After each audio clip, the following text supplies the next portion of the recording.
No entre aquí quien no sepa geometría. Este era el mensaje que aparecía en el frontispicio de la Academia de Platón ya en el siglo IV a.C. Por lo tanto, muestra lo importante que ha sido siempre esta ciencia como parte de las matemáticas para el desarrollo del pensamiento en general de toda la humanidad. Para subsanar nuestra falta de conocimiento, continuamos en este curso con la geometría del espacio y vamos a seguir avanzando ahora con los poliedros. Los poliedros son cuerpos que ocupan volumen, encierran una zona del espacio y son omnipresentes, los vemos tanto en la naturaleza como en las construcciones que ha desarrollado el hombre. Así vemos radiolarios en esta hortaliza, que es el romanesco. Vemos también prismas hexagonales, polígonos que son hexágonos en los panales de abejas, y este que es una construcción humana como el polígono de la armonía de Leonardo da Vinci, cuyas caras son también hexágonos. Nos centraremos en este tema en los poliedros, en concreto en los poliedros regulares, que están compuestos por polígonos regulares que constituyen sus caras. Algunos ejemplos de esos poliedros regulares podéis verlos aquí. Iremos estableciendo algunas clasificaciones y primero algunas definiciones, como las zonas determinadas por dos planos que se cortan, que podéis ver en este dibujo, y a las que llamaremos ángulo diedro cuando sean dos planos los que se cortan. La recta que resulta de esa intersección de los dos planos va a ser la arista, y cada uno de los dos semiplanos que queda a derecha y a izquierda de esa recta intersección serán las caras. Si lo que se cortan son tres planos o cuatro planos, entonces los ángulos se llamarán triedro y tetraedro respectivamente. Si lo que se cortan son más de cuatro planos, en general les llamaremos poliedro. Como veis, la composición de los nombres de los poliedros va a venir determinada por el número de caras que confluyen en un vértice y la palabra edro, que significa cara. ¿Qué tipos de poliedros encontramos? Una primera clasificación nos lleva a hablar de poliedros cóncavos, que son aquellos que tienen alguna cara sobre las que no se pueden apoyar, y los convexos, que pueden apoyarse sobre todas las caras. Vemos un ejemplo en el poliedro azul, en el que vemos que esa zona que está unida con la recta naranja no puede ser zona de apoyo para ese poliedro. En esas dos caras no se puede apoyar, pero sí puede apoyarse el poliedro convexo, el de la izquierda, en cualquiera de sus caras. ¿Qué elementos encontramos en un poliedro? Venimos ya en esta presentación hablando de caras y de aristas. No tanto hemos nombrado la palabra vértice, pero las caras van a ser las zonas en dos dimensiones, por lo tanto van a ser planos que delimitan la región que constituye el poliedro. Los vértices son los puntos donde confluyen varias de esas caras, por lo tanto los puntos de corte de varios planos, y las aristas serán las rectas donde se cortan cada dos planos. En este dibujo se ve bien que el vértice está representado con un color granate, la cara es cada uno de los planos, y la arista veis que aparece con la palabra arista en verde para designar esa recta. En este otro dibujo, además de esas tres partes de las que hemos hablado, de los tres elementos del poliedro, aparece la diagonal del poliedro, que no va a ser lo mismo que la diagonal de la cara. Veis que la diagonal del poliedro une dos vértices diametralmente opuestos en el poliedro, por dentro del poliedro. El número de caras que concurren en un vértice se le llama orden del vértice, y por ejemplo en este poliedro que tenemos, veis que en todos los vértices confluyen tres caras, por lo tanto todos los vértices son de orden 3. Los poliedros convexos además cumplen más condiciones de las que cumplen los poliedros cóncavos, y así podemos ver que la fórmula de Euler que veis aquí escrita es cumplida por estos poliedros. C más V es igual a A más 2, donde C es el número de caras, V es el número de vértices, A es el número de aristas. En estos poliedros que he enumerado como 1, 2, 3 y 4, podemos comprobar cómo se cumple la fórmula de Euler viendo en esta tabla cómo la suma de los dos primeros números, el número de caras 5 y el número de vértices 5, coincide con el número de aristas 8 más 2 para el poliedro numerado con 1. Podéis ver cómo se cumple también para el poliedro numerado con 2. 7 número de caras más 10 número de vértices son 17 y nos da lo mismo que 15, que es el número de aristas, más 2 para el poliedro número 2. De la misma manera podríais ver cómo se cumple para el número 3 y para el número 4. Euler fue un científico que vivió en Basilea en el siglo XVIII. Más cosas que podemos decir sobre los poliedros regulares. Pues tienen caras que son polígonos regulares y recordamos cuáles son los polígonos regulares, que son aquellos que tienen todos los lados y los ángulos iguales, por lo tanto son un pequeño número de polígonos.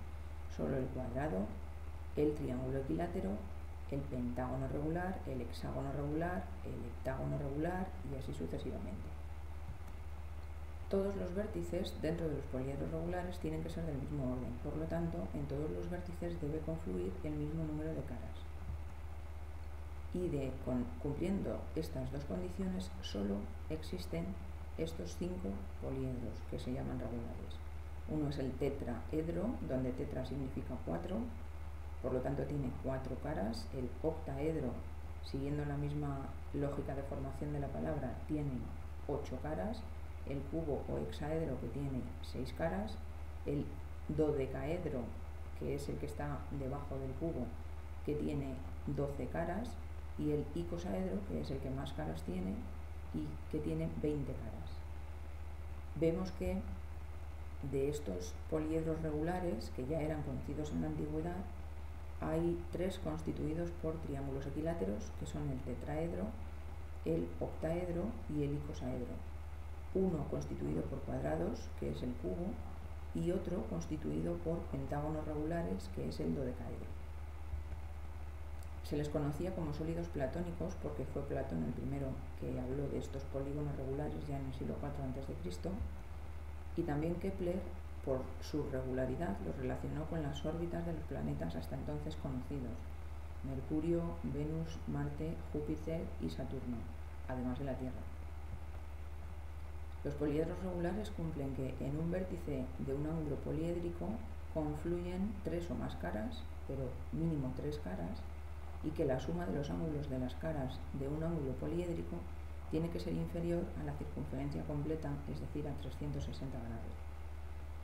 En el dibujo vemos que B sería el ángulo poliédrico por la cara externa, nos muestra el vértice, y cómo medimos cuánto suman los ángulos que confluyen en ese vértice se muestra en el dibujo A. Vemos que hay 116 grados por un lado, 111 grados por otro, 101 grados por otro lado y 32 grados en el ángulo más pequeño, de manera que nos da un ángulo inferior a 360 grados, que sería el que obtendríamos si desplegásemos ese vértice y lo pusiéramos sobre una superficie plana.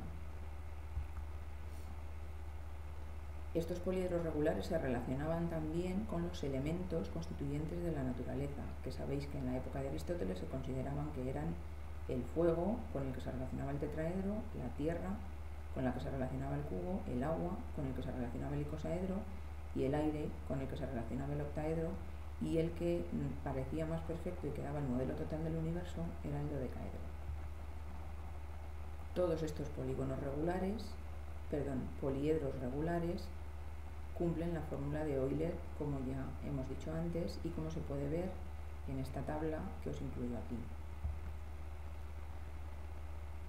Esta diapositiva muestra un diagrama mental en el que aparecen todos los poliedros regulares. Podéis ver en los cuadraditos azules cómo crece el número de caras. Si empezamos por el superior, que es el tetraedro, el cuadradito azul pone 4, que es el número de caras. Si nos vamos al siguiente a la derecha sería 6, el siguiente hacia abajo sería 8, Continuamos con el 12 y continuamos con el 20 y nos ponen los nombres de los poliedros, que son tetraedro, hexaedro, octaedro, dodecaedro e icosaedro. Aparece también qué polígonos constituyen sus caras: el triángulo, el cuadrado, el triángulo de nuevo, el pentágono y otra vez el triángulo, como ya hemos dicho antes, y también nos aparece lo que suman sus ángulos en los ángulos poliedros, en los vértices poliedros, que son 180 en el tetraedro, 270 en el hexaedro, 240 en el octaedro, 324 en el dodecaedro y 300 en el icosaedro.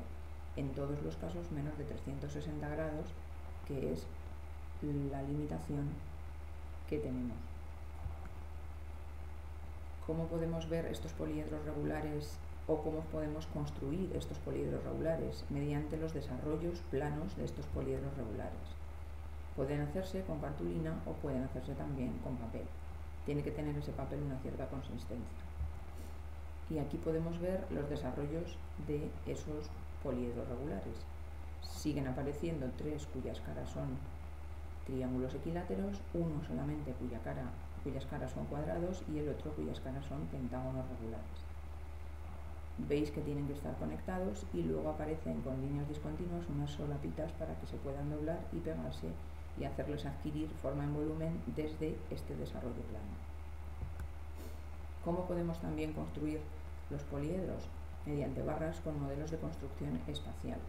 Podemos unirlos en los vértices, bien con materiales ya preparados para engarzar esas barras o con algún adhesivo, como pueda ser el celo o la cinta aislante. Y veis que podemos construir poliedros incluso a tamaño de una persona con esas barras. De esa manera se visualizan bien cuáles son las zonas del espacio que delimitan los poliedros y dónde quedan las caras y dónde quedan los ángulos poliedros. También pueden trabajarse a una escala un poco menor con palillos y plastilinas en los vértices. ¿Qué estrategias didácticas podemos utilizar para enseñarlos en nuestras aulas de primaria? Pues os pregunto si se os ocurre alguna, porque lo discutiremos en clase y quiero allí ver vuestras propuestas. La manera de funcionar con estos vídeos es que los repitáis tantas veces como necesitéis y que toméis nota de lo que sea importante para después en clase ir a comentar las dudas que podáis tener, las estrategias didácticas que se os ocurran, en este caso para los poliedros, y posteriormente a resolver ejercicios, que es lo que luego principalmente tenemos que saber hacer. Muchas gracias por vuestra atención.